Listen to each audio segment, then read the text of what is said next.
Caros leitores do portal Resíduos Sólidos, sejam bem-vindos a esse vídeo, aí também do canal Energia e Meio Ambiente, nosso canal do YouTube. Se não conhece, assine.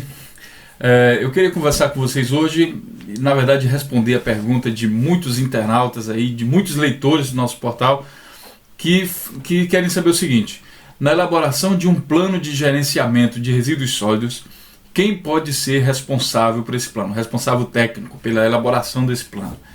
As pessoas querem saber se um advogado pode assinar, se somente um engenheiro ambiental, ou se é um engenheiro quer saber se somente o advogado, se é advogado quer saber se somente o engenheiro, se é administrador, enfim. Vale entender o seguinte: essa determinação mínima, digamos assim, a mais geral, ela é definida por lei federal, a partir da Lei 12.305, que é a Política Nacional de Resíduos Sólidos. A lei federal, ela define o conteúdo mínimo que um plano deve ter e também, mais ou menos, dá uma ideia de quem pode ser responsável por esse plano, pela elaboração do plano. Mas a definição final disso acontece a nível municipal. O município que tem a obrigação de dizer qual o conteúdo final do plano, não é o máximo, né? A Política Nacional fala do mínimo, não tem o máximo, tem o conteúdo final, a forma adequada que aquele município vê que um plano de gerenciamento de resíduos sólidos deve ter. Essa determinação municipal, essas regras municipais, elas também definem quem está habilitado a elaborar um plano de gerenciamento de resíduos sólidos, quem está habilitado a ser responsável pelo gerenciamento, quem pode fazer transporte, enfim, todas as outras regulamentações finais. Tá? A lei federal só define o geral, digamos assim, o conteúdo mínimo e um pouco sobre a qualificação geral. Por exemplo, que os responsáveis, quem trabalhar nisso, precisa ser um profissional reconhecido pelo seu conselho, mas ele não define se é um engenheiro, se é um advogado, se é um dentista, se é um farmacêutico, enfim, ele não define.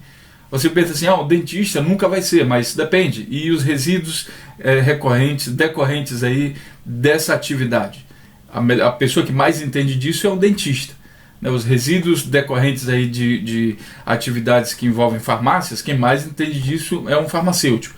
Agora, será que eles podem elaborar um PGRS? Normalmente, pela lógica, sim. Todos os profissionais das suas áreas podem.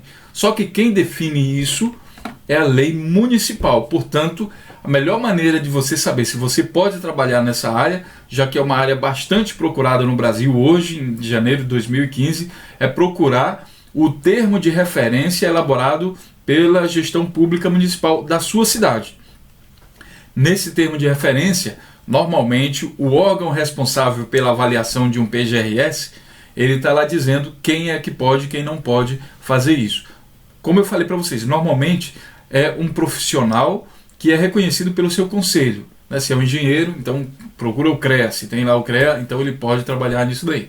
Então, é basicamente isso, pessoal. Resta aí alguns problemas, por exemplo, nem todos os municípios brasileiros elaboraram os seus PGIRS, ou seja, seus planos de gestão integrada de resíduos sólidos, por exemplo, que é a área mais global da coisa, né, de gerenciamento de resíduos sólidos.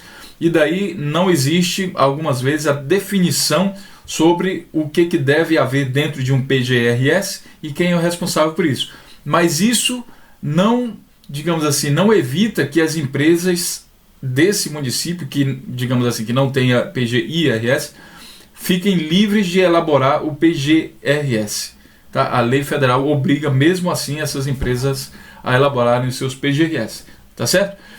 Então, fica a dica, procure o órgão responsável pelo licenciamento ambiental, normalmente o PGRS está ligado ao licenciamento ambiental, e procure saber então sobre o termo de referência para a elaboração do PGRS e também quem é o responsável, quem pode assinar por um PGRS, tá certo? Essa é a dica de hoje, grande abraço, fique ligado aí no portal que você vai estar sempre atualizado sobre esse setor no Brasil e no mundo, não somente sobre regulamentações, como também sobre oportunidades, empregos, negócios, enfim, uma série de coisas aí. Grande abraço e até o próximo vídeo ou até a próxima leitura.